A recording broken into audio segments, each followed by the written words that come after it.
La ministre. Alors que la procédure d'enquête publique se poursuit sur le projet de liaison dit Charles de Gaulle Express, je souhaite une nouvelle fois vous faire part de notre franche et totale opposition à ce projet,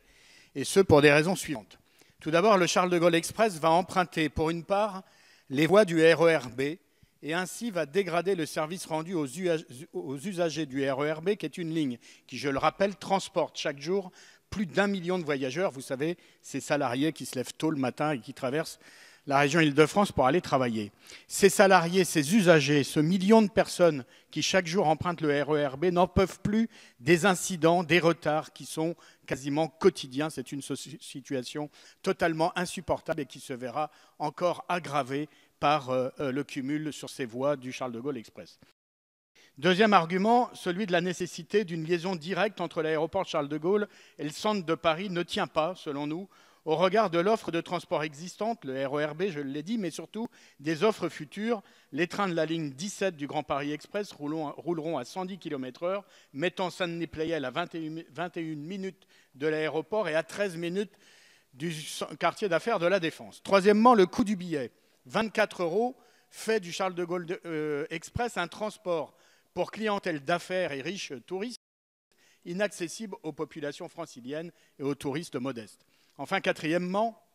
le montage juridique de l'opération voit l'État concéder à une société privée la construction du Charles de Gaulle Express, à laquelle il garantit ensuite un prêt de 1,7 milliard d'euros nécessaire pour la construction. C'est donc un projet privé garanti par de l'argent public, et tout ça pour une clientèle triée sur le volet. C'est ce qu'on appelle la socialisation des investissements et la privatisation des bénéfices. Enfin, cinquièmement, si vous connaissez un peu la Seine-Saint-Denis et le territoire situé entre la porte de la Chapelle et l'aéroport Charles de Gaulle, il a été, au gré de l'histoire, totalement balafré par des fractures urbaines encore béantes sur ce territoire. Et la réalisation du Charles de Gaulle Express va rajouter une balafre urbaine, notamment par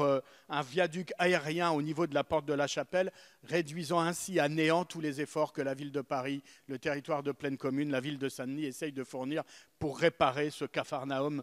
urbain qui est celui de la porte de la Chapelle. Alors, Madame la Ministre, à l'heure où le gouvernement demande à la Société du Grand Paris, celle qui réalise le métro à caractère public, de faire 10% d'économie sur le réseau du Grand Paris Express, nous vous demandons à l'État de reconsidérer sa décision, d'abandonner le projet du Charles de Gaulle Express pour dédier la part de subvention publique qui y est consacrée à l'entretien du réseau public existant et au projet de transport public à venir, Grand Paris Express, mais aussi le prolongement des lignes de métro et de tram qui desservent bien mieux nos populations et surtout qui les desservent sans discriminer les populations par le prix du billet.